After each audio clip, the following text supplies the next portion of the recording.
औज़ुबिल्लाहिमिनश्शैतानिर्रजीम बिस्मिल्लाहिर्रहमानिर्रहीम रब्बि इश्रह ली सदरी व यस्सिर ली अमरी वहलुल उक़दतम मिन लिसानी यफ़क़हू क़ौली। डियर स्टूडेंट्स, अस्सलाम वालेकुम। मैं हूँ आपका फिज़िक्स का टीचर दौला खान, और जैसा कि आपको पता है कि हम चैप्टर नंबर 3 की रिवीजन का जो सिलसिला है वो कंटिन्यू किए हुए हैं। तो आज चैप्टर नंबर 3 में जो हमारे पास टॉपिक है रिवीजन के लिए वो है force due to water flow, यानी इस आर्टिकल को हमने एक्सप्लेन करना है। कोशिश करेंगे कि अपनी स्पीड को बढ़ाएं, क्योंकि हमने चैप्टर नंबर 3 तक रिवीजन करनी है, और जैसे ही हमारा चैप्टर नंबर 3 खत्म होगा तो इंशाल्लाह फिर आपका चैप्टर नंबर 4 जहां तक आपने पहले पढ़ा हुआ था, आई थिंक इस कैप वेलोसिटी उसका आखिरी आर्टिकल आपने डिस्कस किया हुआ है, तो उससे आगे जो है वो हम अपना सिलसिला जो है वो शुरू करेंगे। तो आज force due to water flow, कुछ स्टूडेंट्स ने कहा था कि सर हमें इस आर्टिकल में प्रॉब्लम है। जो पहले टीचर पढ़ा रहे थे तो कुछ बच्चियों को समझ नहीं आई, या कुछ बच्चे ऐसे थे जिन्होंने बाद में ज्वाइन किया कॉलेज को, तो आप उनके लिए जो है ये ज़रूरी है, चीज़ें बड़ी अहम है, आप तवज्जो देंगे। और जो प्रॉब्लम है वो आपको पहले बताया हुआ है कि जिस तरह हमारे कॉलेज का ग्रुप भी है और इंडिविजुअली भी आपके पास नंबर होते हैं, प्रिंसिपल का भी है, एडमिन ऑफिस का भी है, तो आप अपनी जो प्रॉब्लम्स हैं वो वहाँ पे शेयर कर सकते हैं। तो बेटा, force due to water flow, दरअसल हमने इसके अंदर वो फोर्स जो है या उस फोर्स को मालूम करने के लिए या उसका कोई मैथमेटिकल एक्सप्रेशन निकालेंगे कि जब पानी क्या होता है वो फ्लो करता है, बहता है, तो वो जिस चीज के अंदर, जिस पाइप के अंदर से आप उसका बहाव देख रही हैं, तो लाजिम बात है जब पानी उस पाइप से गुजरता है तो स्ट्राइक करता है with the walls of the pipe. यानी इस तरह की बात मैं करना चाह रहा हूं कि लेट्स सपोज हमारे पास कोई भी ये हॉरिजॉन्टल पाइप है इस तरह का ये, और इस पाइप में आपने क्या करना है कि फ्लो करवाना है पानी का, यानी पानी जो है वो इस पाइप में से बहता हुआ ऐसे आगे गुजरता है। तो जब पानी इसमें से गुजर रहा होता है तो पानी क्या करता है, जितना भी गुजर रहा है पानी ये जो पाइप की वॉल्स हैं इनके साथ टकराता है, यानी कि एक फोर्स एक्सर्ट करता है पानी on the walls of the pipe. In pipe की दीवारों पे पानी क्या करता है, एक फोर्स को एक्सर्ट करता है। जब वो उसकी दीवार के साथ टकराता है तो टकराते वक्त वो एक फोर्स जो है वो लगाता है पानी की पाइप की दीवार पे, और उसी वक्त जब पानी फोर्स लगा रहा होता है पाइप की दीवार पे, तो according to Newton's third law आपने पढ़ा होगा कि every action has reaction which is equal in magnitude but opposite in direction. तो यहाँ पे लेट्स सपोज मैं कहता हूँ कि जब ये पानी जो है इस पाइप में से गुजरता है तो उसकी वेलोसिटी जो होती है v होती है, और जैसे ही पानी इस पाइप की दीवार से टकराता है तो टकराने के बाद जो है वो रेस्ट पे आ जाता है। यानी कि जब पानी पाइप में से गुजरता है तो गुजरते वक्त जब वो with the walls of pipe strike करता है, टकराता है, तो टकराने के बाद वो पानी क्या है कि रेस्ट में आ जाता है, यानी उसकी जो वेलोसिटी है फाइनल वो क्या हो जाती है, जीरो हो जाती है। तो अगर ये इसकी वेलोसिटी लेट्स सपोज जब ये टकरा रहा है, तो अगर आपको शायद नजर आ रहा हो तो मैं कोशिश करता हूँ कि इसकी वेलोसिटी को, तो ये क्या है कि v थोड़ा सा कैपिटल करके दिखा देता हूँ, ठीक है, ये वेलोसिटी v है, और स्ट्राइक करने के बाद इसकी वेलोसिटी क्या हो जाती है, जीरो। यानी कहने का मतलब ये है कि यहाँ पे जो चेंज इन वेलोसिटी है डेल v वो आपकी जीरो माइनस v है। जीरो मैंने आपको बताया कि टकराने के बाद उसकी वेलोसिटी क्या हो जाती है, जीरो हो जाती है, क्योंकि पानी जब दीवार के साथ, पाइप की दीवार के साथ स्ट्राइक करता है, स्ट्राइक करने के बाद वो क्या आ जाता है, रेस्ट में आ जाता है, तो उसकी वेलोसिटी जीरो हो जाती है। तो चेंज इन वेलोसिटी वहां पे क्या है, del v is equal to zero minus v है। इसी तरह से बेटा आपको पता होगा, as we know that Newton second law क्या होता है जी, F is equal to m a होता है, ठीक है, यानी कि मास का और एक्सेलरेशन का हासिल जरा हमारे पास क्या होता है, फोर्स होती है, और यही हमारा न्यूटन सेकंड लॉ है। अब मैं न्यूटन सेकंड लॉ को एक्सप्लेन नहीं करूंगा, फाइनल रिजल्ट उसके मैंने यूज करने हैं। और यहाँ पे आपको पता है कि change in velocity del v जो है वो एक और चीज भी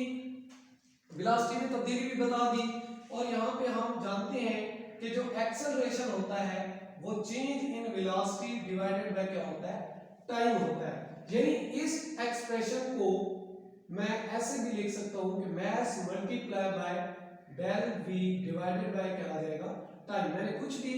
जो है वो कोई कॉम्प्लिकेटेड स्टेप नहीं किया, मैंने सिंपली एक्सेलरेशन जो था उसकी जगह पे मैंने उसकी क्या कर दिया, वैल्यू पुट कर दिया, जो कि डेल वी डिवाइडेड बाय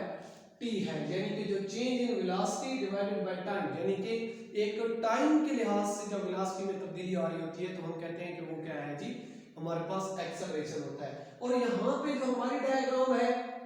इसके अंदर आपको नजर आ रहा होगा कि चेंज इन वेलोसिटी जो है वो माइनस v के बराबर है। सो मैं यहाँ पे इसको रिप्लेस करना, मैं दरअसल फोर्स मालूम करना चाह रहा हूँ, एक्शन की फोर्स समझने आपको, जो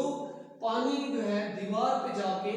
लगाता है, ठीक है, तो वो फोर्स मैं मालूम करने जा रहा हूँ। तो m उसी तरह से डेल v मैंने आपको कहा है कि हमने वैल्यू फाइंड आउट की हुई है डेल v की, इस डायग्राम में आपको नजर आ रही होगी शायद, मैं इसके ऊपर ये बॉक्स बना देता हूँ इसके अंदर, तो इसकी वैल्यू जो है वो हमारे पास है माइनस v, और टाइम उसी तरह से आ जाएगा, यानी ये हमारे पास फोर्स आ जाएगी F is equal to minus m we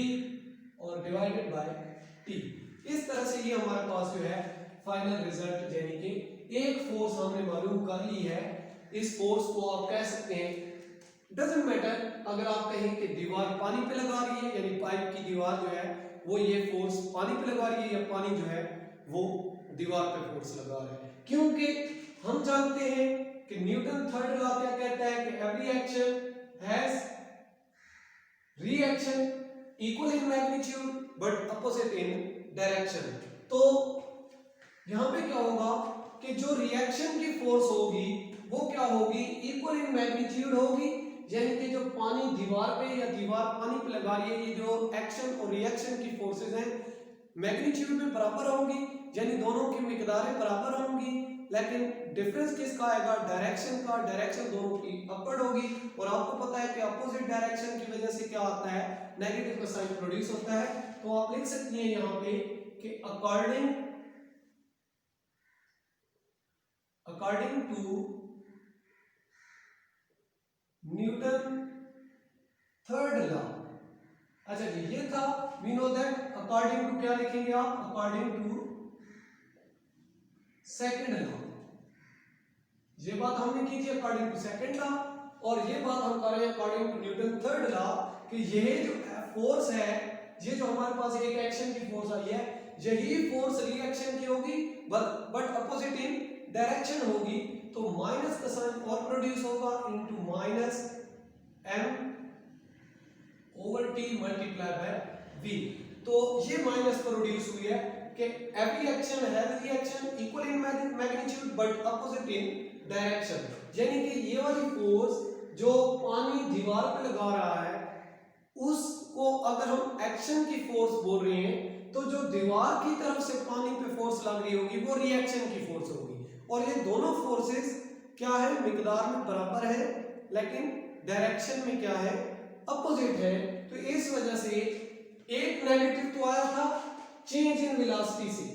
ठीक है, ये वाली बात कि जो यहां से change in velocity find out की थी, तो del v is equal to minus v के बराबर आया था। अगर मैं ऊपर करके इसको क्लियर करके लिख दूं तो del v is equal to minus v, एक तो मैंने उसकी वैल्यू पुट की थी डेल v की जगह पे, तो माइनस प्रोड्यूस हुआ था, और दूसरा minus according to Newton third law आ रहा है, तो आपको पता है बेटा कि माइनस माइनस मल्टीप्लाई होकर क्या प्रोड्यूस करते हैं, प्लस, और प्लस को हम लिखते नहीं है, समझ लेते हैं, जिसके साथ कोई भी साइन ना हो तो वो प्लस है, तो ये m v डिवाइडेड बाय क्या आ जाता है t। तो ये हमारे पास क्या आ गई, फोर्स, एक और फोर्स हो गई, यानी कि इनमें से एक फोर्स क्या है, एक्शन की है, और एक जो है वो रिएक्शन की है। अब यहाँ पे क्लियरफाई हो गया कि ये फोर्स एक्शन की और ये फोर्स रिएक्शन की होगी, क्योंकि यहाँ पे मैंने नेगेटिव साइन रिएक्शन वाली फोर्स के साथ अपोजिट डायरेक्शन की वजह से पुट किया है। तो अब ये मेरे पास अगर एक्शन की फोर्स है तो ये मेरे पास क्या आ जाती है, रिएक्शन की फोर्स है। तो बेटा ये वो फोर्स है जो ड्यू टू वाटर फ्लो हमने क्या की है, कैलकुलेट की है। इसी तरह से जो फाइनल रिजल्ट्स हमारे पास मौजूद हैं, अगर मैं आपको इसकी बात करूं मतलब एक इस चीज की मैथमेटिकल एक्सप्रेशंस को अगर मैं इसको आपको स्टेटमेंट की फॉर्म में बताना चाहूं तो आप कह सकते हैं कि 10 वी कैन कैलकुलेट फोर्स, ये वाली फोर्स जो है ड्यू टू वाटर फ्लो है, वो फोर्स हम कैलकुलेट कर सकते हैं। कैसे जी, कि अगर हमें पता चल जाए कि जो पानी है वो जो पाइप में से गुजर रहा है वो कितना पानी है और कितने टाइम में वो वहां से गुजर रहा है। यानी कि आपने बताना है कि पाइप में से 5 किलोग्राम पानी अगर वहां से गुजर रहा है तो 5 किलोग्राम पर सेकंड, यानी कि वो 1 सेकंड में कितना फ्लो कर रहा है, 5 किलोग्राम कर रहा है। तो अगर आपको ये महसूस हो जाए कि ये जो पाइप में से गुजरने वाला यानी इसकी दीवारों के साथ टकराने वाला जो पानी है उसकी मिकदार कितनी है, mass striking with the walls of the pipe, अगर उसको हम टाइम के लिहाज से हमें पता चल जाए यानी पर सेकंड के लिहाज से एग्जैक्टली अगर मैं वर्ड बोलूं तो आप कह सकते हैं कि mass of water striking normally पर सेकंड, ठीक है जी, कि mass of water striking normally पर सेकंड यानी पर सेकंड में जो इस पाइप के साथ पानी का मैस स्ट्राइक कर रहा है वो, और फिर क्या है, चेंज इन वेलोसिटी, यानी उसको अगर हम आपस में मल्टीप्लाई करें चेंज इन वेलोसिटी को mass of water striking normally पर सेकंड, तो जो चीज हमें मिलती है वो फोर्स मिलती है जो ड्यू टू वाटर फ्लो होती है। इसी तरह से एक छोटा सा न्यूमेरिकल है जी, वो भी आपको बताता चलूं कि सिंपली अगर आप लेट्स सपोज कहते हैं कि सर जी हमें जो है वो पाइप में से 3 किलोग्राम जो पानी है 3 किलोग्राम पर सेकंड की बात कर देते हैं कि ये वाला जो मैस या हमारे पास है वाटर जो है मैस ऑफ वाटर वो फ्लो कर रहा है और इसकी जो वेलोसिटी चेंज हो रही है, लेट्स सपोज डेल वी जो है वो चेंज हो रही है 5 मीटर पर सेकंड, लेट्स सपोज इसको मैं इसकी वी कह देता हूं, और फाइनल वेलोसिटी आफ्टर स्ट्राइकिंग मैंने आपको बताया कि वो क्या हो जाती है, 0। यानी मैंने थोड़ा सा डाटा आपको इकट्ठा करके दिया ताकि आपका कांसेप्ट और जो है वो थोड़ा सा मजबूत हो जाए, यानी कि ये चीजें आपको और ज्यादा क्लियर हो जाए। तो मैंने कहा है कि अगर आपका mass of water striking normally पर सेकंड कितना है, 3 किलोग्राम पर सेकंड है, और वेलोसिटी आपकी 5 मीटर पर सेकंड जब स्ट्राइक कर रहा था, ठीक है, स्ट्राइक करने से पहले 5 मीटर पर सेकंड है, उसकी फ्लो की स्पीड जो है वो बताई है, और फिर जब स्ट्राइक कर लेता है तो मैंने थोड़ी देर पहले बताया कि आफ्टर स्ट्राइकिंग ये जो पानी जो है जब पाइप की दीवारों के साथ स्ट्राइक कर लेता है तो स्ट्राइक के बाद वो रेस्ट में आ जाता है, तो रेस्ट की वजह से उसकी वेलोसिटी 0 हो जाती है। यानी हमारे पास फार्मूला आपके सामने F इज इक्वल टू क्या है, मैस मल्टीप्लाई बाय आपके पास है V डिवाइडेड बाय T, और आपको पता है कि ये जो V है वो चेंज इन वेलोसिटी है, ठीक है, तो हम इसको कह सकते हैं कि ये 3 मैस आ जाएगा multiply by change in velocity कितना है जी 5 माइनस कितना हो जाएगा 0, और डिवाइडेड बाय टाइम 1 सेकंड है तो इसको इस तरह लिख दें, तो ये हमारे पास आ जाता है 3 मल्टीप्लाई बाय 5 यानी कि ये आ जाता है 15, और फोर्स है तो फोर्स का यूनिट क्या होता है, न्यूटन। तो ये बेटा जी आपका मतलब एक छोटा सा मैंने न्यूमेरिकल भी बना के जो है वो यहाँ पे मैं लिख देता हूँ न्यूमेरिकल, ये एक छोटा सा बनाया ताकि आपका कांसेप्ट जो है वो और ज्यादा क्लियर हो जाए। तो ये बेटा जी आपका था topic force due to water flow. I hope कि आपको समझ आ गई होगी। मजीद भी अगर कहीं पे कोई मसला होता है तो जैसा कि लेक्चर के स्टार्ट में आपको बताया है कि बेस्ट वे ये है कि आप ग्रुप में जो है वो आप मैसेज अपना वॉइस मैसेज रिकॉर्ड करें, जो भी प्रॉब्लम है वॉइस मैसेज रिकॉर्ड करें और ग्रुप के अंदर सेंड कर दें, तो वो हम फौरन उसका फ़ायदा क्या होगा कि हम फौरन जो है वहाँ पे ऑनलाइन, क्योंकि हमारे जो एडमिन होते हैं या कोई ना कोई कॉलेज का मेंबर जो होता है वो ऑनलाइन उसकी ड्यूटी होती है, वो ग्रुप को देख रहा होता है, तो जैसे कोई ग्रुप में इस तरह का प्रॉब्लम आता है तो वो फौरन उस सब्जेक्ट के रिलेटेड टीचर से जो है वो कांटेक्ट करता है, वो वॉइस मैसेज जो है वो उस टीचर को सेंड करता है और फौरन टीचर जहाँ पे भी हो तो वो उसको रिस्पांस देता है। तो फौरन आपको वहाँ पे सेंड करने का जो है वॉइस मैसेज सेंड करने का फायदा ये है कि आपको फौरन उसका सॉल्यूशन मिल जाता है। उसके बाद बेटा जी एक छोटा सा आपका एक और रिवीजन का टॉपिक उसको भी डिस्कस कर लेते हैं, थ्योरेटिकल है उसको भी थोड़ा बहुत देख लेते हैं, और वो है कि मोमेंटम एंड एक्सप्लोसिव फोर्सेस। तो इस तरह का ये जो हमारा टॉपिक है नेक्स्ट उसको हम डिस्कस करेंगे, momentum and explosive forces. Explosive forces की बात करें तो बेटा आपको पता होगा एक्सप्लोसिव फोर्सेस क्या होती है। एक्सप्लोसिव या एक्सप्लोजन, मैं टॉपिक का नाम लिख देता हूं फिर आपको समझा दूंगा। मोमेंटम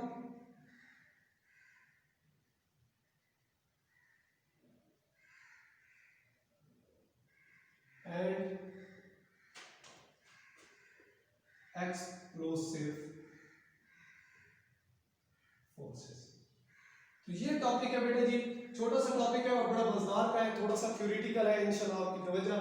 वो चाहूंगा, बाकी इसमें कोई मुश्किल बात नहीं है। मैंने अभी वर्ड ये जो है न्यू मोमेंटम से तो हम वाकिफ हैं जी कि लीनियर मोमेंटम को हम क्या कहते हैं, the product of mass and velocity is called momentum. Momentum एक वेक्टर क्वांटिटी होती है जी, और इसका यूनिट क्या होता है, किलोग्राम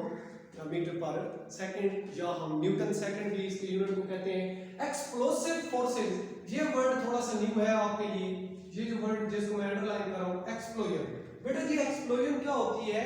कि बार हमारे पास ऐसे इंसिडेंट अकर होते हैं कि जिनमें जो होता है एक हाई अमाउंट ऑफ एनर्जी जो होती है वो रिलीज करती है, और बड़ी रैपिडली जो है उसके वॉल्यूम में क्या होती है एक्सपेंशन हो रही होती है, फैलाव हो रहा होता है। यानी कि हाई अमाउंट ऑफ एनर्जी, ऐसे तमाम इंसिडेंट जो अकर हो रहे हैं, जिस तरह से बॉम्ब ब्लास्टिंग है, जिस तरह से वो बॉम्ब को फटाते हैं, या कोई रॉकेट मतलब वो जो आपके लॉन्चर होते हैं वो जब निकलते हैं तो बहुत सारा मतलब उनसे जो धुआं या शोला या इस तरह से निकलता है, या बम ब्लास्ट होते हैं तो आपने देखा होगा कि बहुत सारा धुआं होता है, आग एनर्जी निकलती है, जमीन में जो है दरारें पड़ जाती हैं या पत्थर टूटते हैं, या इस तरह से बिल्डिंग्स वगैरह, ये सारा सिस्टम। तो हाई अमाउंट ऑफ एनर्जी क्या होती है, रिलीज होती है, और उसकी जो वॉल्यूम होती है उसमें एक्सपेंशन होती है, बड़ी रैपिडली एक्सपेंशन होती है with high temperature and high pressure. ठीक है जी, उसका प्रेशर भी बहुत ज्यादा होता है और उसका टेम्परेचर भी बड़ा ज्यादा होता है। तो इस तरह के तमाम जो हमारे वाकयात होते हैं उनको हम बेटा बोलते हैं एक्सप्लोजन। तो हमने देखना क्या है कि मोमेंटम और एक्सप्लोसिव फोर्सेस, यानी कि जब एक्सप्लोसिव फोर्सेस या इस तरह के कोई वाकयात अकर होते हैं तो उस वक्त हमारा मोमेंटम जो होता है उसकी क्या सूरत होती है। हमने law of conservation of momentum के अंदर पढ़ा कि कोई भी आइसोलेटेड सिस्टम हो जो फ्री फॉलिंग बॉडीज को होता है, यानी कि वो गिर रहे होते हैं, फ्री फॉलिंग या फ्री फॉल मूव कर रहे होते हैं, उन पे कोई एक्सटर्नल फोर्स जो होती है वो अप्लाई ना हो रही हो, तो हम कहते हैं कि वो जो आइसोलेटेड सिस्टम होगा, ऐसे तमाम ऑब्जेक्ट्स का जिन पे कोई एक्सटर्नल फोर्स ना लग रही हो, तो हम कहते हैं कि उनका जो टोटल मोमेंटम होता है वो हमेशा क्या रहता है जी, कंजर्व्ड रहता है, यानी उसका कांस्टेंट रहता है। इनिशियल जो मोमेंटम था फाइनल भी वही मोमेंटम रहता है। तो हम देखेंगे कि जो एक्सप्लोसिव फोर्सेस है हमारी, उनमें हमारा जो मोमेंटम है वो क्या कंजर्व्ड रहता है, यानी कि मोमेंटम हम रोजमर्रा लाइफ के अंदर देखते हैं कि एक्सप्लोसिव फोर्सेस या इस तरह के वाकयात में हमारा मोमेंटम जो होता है उसमें क्लियरली चेंजेस जो होती हैं वो प्रोड्यूस हो रही होती हैं। तो आज हम देखेंगे कि क्या वो जो एक्सप्लोसिव फोर्सेस के दौरान या इस तरह के बहुत सारे वाकयात के दौरान हमारा मोमेंटम चेंज हो रहा होता है, तो क्या ओवरऑल हमारे मोमेंटम में चेंज आती है, यानी टोटल मोमेंटम क्या हमारा वहां पे कंजर्व रहता है या नहीं रहता, यानी कि क्या मोमेंटम कांस्टेंट है या नहीं है। तो इस हवाले से बेटा लेट्स सपोज थ्योरेटिकल बात है कि अगर कोई शेल है लेट्स सपोज और वो मिड एयर में जाके क्या होता है, स्पेस में जो होता है वो जाके टूटता है, ठीक है। कोई भी लेट्स सपोज मैं कहता हूँ कि एक शेल है और इस तरह से वो फ्री फॉल करके आ रहा है या जो भी है, वो मिड एयर में स्पेस में जाके क्या करता है, टूटता है। ये आपकी अर्थ है, ठीक है। और ये जब टूटता है तो लेट्स सपोज इसके बहुत सारे फ्रैगमेंट्स बनते हैं। फ्रैगमेंट्स क्या होता है बेटा, हिस्से होते हैं। जब ये टूटता है शेल तो ये छोटे छोटे टुकड़ों में तकसीम हो जाता है। उनको मैं लिख देता हूँ। लेट्स सपोज जब ये टूटता है तो फॉरवर्ड डिफरेंट डायरेक्शन में जो है इसके पार्ट्स होते हैं वो बिखर जाते हैं ऐसे। तो ये शेल जब टूटता है तो लेट्स सपोज इस तरह से इसके जो फ्रैगमेंट्स हैं, हिस्से हैं, वो बिखर जाते हैं। ये उसका इनिशियल शेल था, तो जब टूटा तो इसके मुख्तलिफ हिस्से जो है वो फिजा में, स्पेस में, मुख्तलिफ डायरेक्शन में क्या होते हैं जी, बिखर जाते हैं। तो फ्रैगमेंट्स, इनको क्या बोलते हैं, फ्रैगमेंट्स। मैं वर्ड लिख देता हूं, फ्रैगमेंट्स। फ्रैगमेंट्स, फ्रैगमेंट्स का मतलब क्या होता है बेटा, हिस्से भी कहते हैं इसको, या इसके टुकड़े, छोटे टुकड़े नहीं बन रहे, इनको फ्रैगमेंट्स बोलते हैं। तो बेटा जी आप देखें कि ये भी एक बहुत ही एक्सप्लोसिव फोर्सेस होती हैं। जब ये टूटता है तो बड़ी high amount of energy release होती है और उसका वॉल्यूम एक्सपेंशन आप देख रहे हैं कि उसके चारों तरफ जो है वो हर डायरेक्शन में फैल रही है with high pressure and temperature, इसीलिए तो इसको एक्सप्लोजन कहते हैं हम। तो देखा क्या गया कि जो इनिशियल मोमेंटम है, मतलब बिफोर इसके फ्रैगमेंट में जाने के, यानी कि इसके टुकड़े या इसके टूटने से पहले जो टोटल इसका इनिशियल मोमेंटम होगा,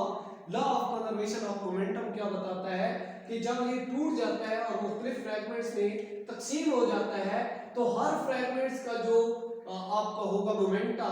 हर फ्रैगमेंट्स का मोमेंटा उसको हम ऐड करेंगे। और आपको पता है कि मोमेंटम क्या होता है, एक वेक्टर क्वांटिटी होती है। तो वेक्टर जो चीजें होती हैं उनकी एडिशन कैसे होती है, वेक्टर एडिशन होती है, यानी कि according to head to tail rule हम उनको ऐड करते हैं। तो हम इन तमाम जो पार्ट्स बने हैं या फ्रैगमेंट्स बने हैं, इनके मोमेंटम को क्या करेंगे, वेक्टर एडिशन के थ्रू ऐड करेंगे। और जैसे ही ऐड करेंगे तो जो रिजल्टेंट हमारा होगा वो हम देखेंगे कि वो रिजल्टेंट मोमेंटा जो हमारा या मोमेंटम है वो हमारे इनिशियल मोमेंटम के क्या होता है जी, बराबर होता है। तो इसी तरह से ये तो बात थी शेल की, ठीक है, कि जब एक शेल जो होता है वो मिड एयर में या स्पेस में जाके कहीं पे टूटता है तो टूटने के बाद जितने फ्रैगमेंट्स में वो तकसीम हुआ होता है, हर एक फ्रैगमेंट्स के जो होता है मोमेंटा को हम वेक्टर एडिशन के रूल के मुताबिक ऐड करते हैं। और ऐड करने के बाद उसका जो रिजल्टेंट मोमेंटम होता है वो हमेशा हमारे इनिशियल मोमेंटम के बराबर होता है। तो यहाँ पे भी यानी शेल की सिचुएशन में भी हमारा जो मोमेंटम होता है वो कंजर्व रहता है। इसी तरह से बेटा लेट्स सपोज अगर आपके पास कोई बॉम्ब है, ठीक है, ये बॉम्ब है, बॉम्ब, तो ये बॉम्ब क्या करते हैं, हो सकता है बॉम्ब जो है जब कोई फ्री फॉल कर रहा होता है, जब यानी उसको आप ऊपर छोड़ते हैं तो जब वो नीचे गिर रहा होता है तो वो टूटता है, ठीक है, ये ऐसे। और ये लेट्स सपोज दो हिस्सों में टूट जाता है जी। एक हिस्सा इसका आधा मैं इस तरह से बना लेता हूं,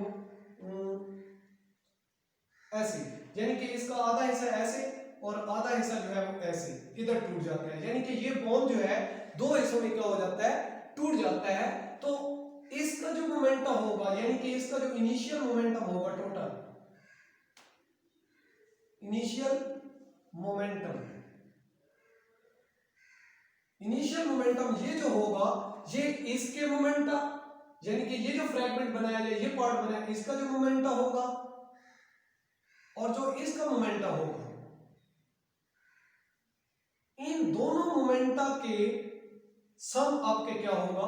बराबर होगा। यानी मजमूआ के इस पार्ट का भी जो मोमेंटा होगा और जो इस पार्ट का मोमेंटा होगा उन दोनों को ऐड करेंगे। ऐड करने का तरीका बता चुका हूं, वेक्टर एडिशन यूज करोगे, वेक्टर क्वांटिटी है तो वेक्टर एडिशन से दोनों के मोमेंटा को ऐड करोगे। ऐड करने के बाद आपको जो रिजल्ट मिलेगा वो आप देखेंगे कि जो बॉम्ब का इनिशियल मोमेंटम है उसके बराबर आता है। तो ये इसकी दूसरी एग्जांपल है। लास्ट वन इज ये एग्जांपल जो है वो बुक में आपको बताता चलूं कि जो है वो बड़ी एक आसान सी चीज है और बहुत ही इंपॉर्टेंट है, और वो है आपकी राइफल की, यानी बंदूक की और उससे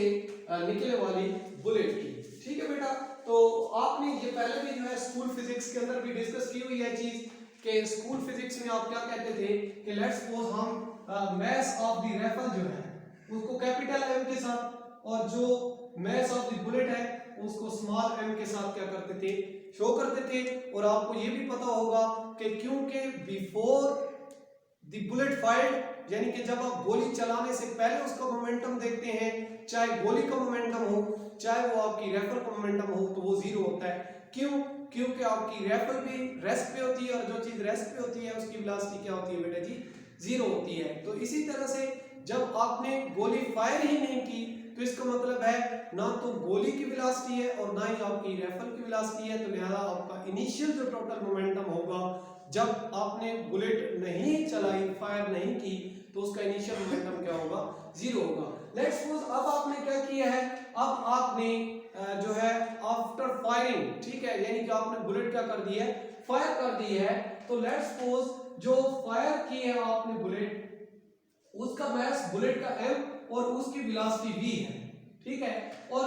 आपको पता होगा कि जब हम एक राइफल से किसी बुलेट को फायर करते हैं, तो जब हम गन को फायर करते हैं तो गन को थोड़ा सा झटका लगता है, जिसको रिकॉइल भी कहते हैं। जब गन जो होती है वो थोड़ी सी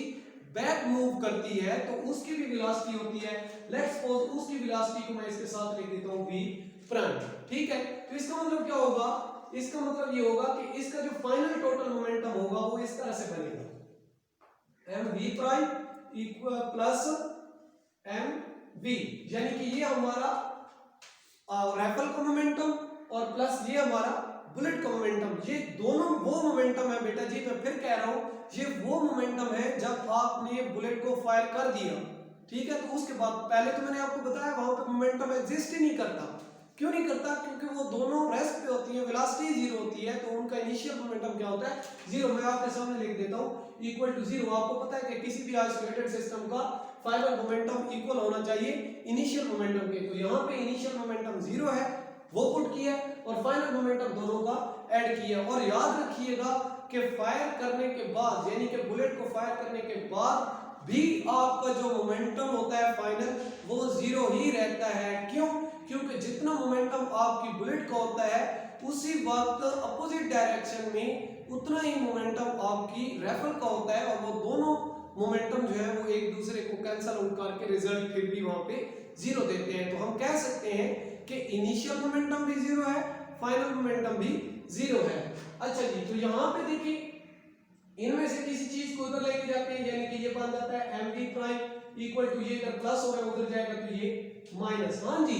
बुलेट के साथ और ये जो आपकी मोमेंटम है राइफल का, इनके यहाँ नेगेटिव साइन क्यों आया। नेगेटिव साइन हमें बताता है कि जब हम गन से बुलेट को फायर कर रहे हैं तो बुलेट जो है वो फॉरवर्ड मूव कर रही है, और हमारी गन जो है वो रिकॉइल होती है, बैक मूव कर जाती है। यानी कि जो मोशन है बुलेट की वो फॉरवर्ड डायरेक्शन में, और जो राइफल की मोशन है वो बैकवर्ड डायरेक्शन में होती है, ड्यू टू अपोजिट डायरेक्शन। ये डायरेक्शन का साइन है, ये नेगेटिव साइन हमें बताता है कि ये अपोजिट डायरेक्शन में जाएगी। अच्छा, और दूसरी सबसे बड़ी बात कि आप कहेंगे कि सर जी बुलेट की तो वेलोसिटी बहुत ज्यादा होती है, वो तो बहुत तेजी से अपने टारगेट को निशाना बनाती है, और कॉइल जो करती है, रिकॉइल करती है राइफल, उसकी वेलोसिटी बहुत कम होती है। तो बिल्कुल आप ठीक है जी, सही है। आपकी जो बुलेट की वेलोसिटी है वो बहुत ज्यादा होती है, और ये जो आपकी रिकॉइल करने की गन की वेलोसिटी होती है, ये कोई आपका फ्रैक्शनल पार्ट होता है, थोड़ा सा जुज़ होता है वेलोसिटी बुलेट की का, जो आपकी गन जो है वो पीछे, यानी कि गन की रिकॉइल जो वेलोसिटी है वो बहुत मामूली सा हिस्सा होती है आपकी बुलेट की वेलोसिटी का, ठीक है। लेकिन यहाँ पे क्योंकि नजर आ रहा होगा कि मैस और वेलोसिटी क्या होते हैं, एक दूसरे का हासिले ज़रब होते हैं, तो क्योंकि हमारी गन का जो मैस है वो much greater than the mass of the bullet है, ठीक है। हमारी जो बुलेट का मैस है वो कम होता है, और हमारी जो गन है उसका मैस बहुत ज्यादा होता है। तो इस वजह से ज्यादा मैस की वजह से इवन इसकी वेलोसिटी कम होती है, लेकिन प्रोडक्ट फिर भी इसका जो जवाब देता है वो एक बड़ा होता है। तो इस तरह से बेटा आप कह सकते हैं कि यहाँ पे जो है आपकी जो गन का मोमेंटम है या जो आपकी वेलोसिटी का मोमेंटम है वो दोनों एक दूसरे के, सॉरी बुलेट का मोमेंटम है, ये दोनों एक दूसरे के क्या होते हैं, बराबर होते हैं, लेकिन रिवर्स डायरेक्शन में होते हैं, अपोजिट डायरेक्शन में होते हैं। तो ये था बेटा आपका छोटा सा टॉपिक रिवीजन का, मोमेंटम एंड एक्सप्लोसिव फोर्सेस। और यहाँ से क्या कर सकते हैं, आपको जो भी चीज मालूम करनी हो, यानी कि ये चार चीजें हैं, मैस ऑफ राइफल है, और velocity of the rifle, recoil velocity हो गई, मैस ऑफ द बुलेट है, वेलोसिटी ऑफ द बुलेट है। तो इन चारों चीजों में से कोई भी तीन चीजें अगर आपको दे दी जाए तो फोर्थ चीज जो है, फोर्थ वन आप मालूम कर सकते हैं, ठीक है जी। तो ये था आज का लेक्चर, आई होप कि आपको समझ आई होगी। उम्मीद करता हूँ बेटा कि आपके कंसेप्ट्स क्लियर होंगे। कोई भी किसी तरह का क्वेश्चन हो, कोई भी कॉम्प्लिकेशन हो, तरीक़ाकार आपको पता है, ज़रूर फीडबैक दीजिएगा, और जो है लाजमी जो है ये लेक्चर सुने। आपका ड्यू टू कोविड-19 बहुत लॉस हो रहा है, और उसी लॉस को थोड़ा सा जो है कम करने के लिए, उसकी रेशो को कम करने के लिए या उसके को मुतबादिल आपको थोड़ा सा फ़ायदा पहुंचाने के लिए हमारी तरफ से ये, और कॉलेज की तरफ से, मैनेजमेंट की तरफ से, स्टाफ की तरफ से एक बहुत बड़ी सेक्रीफाइस है कि वो इदारे में आ रहे हैं और ऑनलाइन लेक्चर्स रिकॉर्ड करवा रहे हैं। तो आप ये आपका हक बनता है कि आप इन लेक्चर्स को सुने और अपने कंसेप्ट क्लियर करें, सिलेबस को क्लियर करें और जो है इसका ज़रूर फीडबैक दें। ठीक है बेटा, थैंक यू, अल्लाह हाफिज़।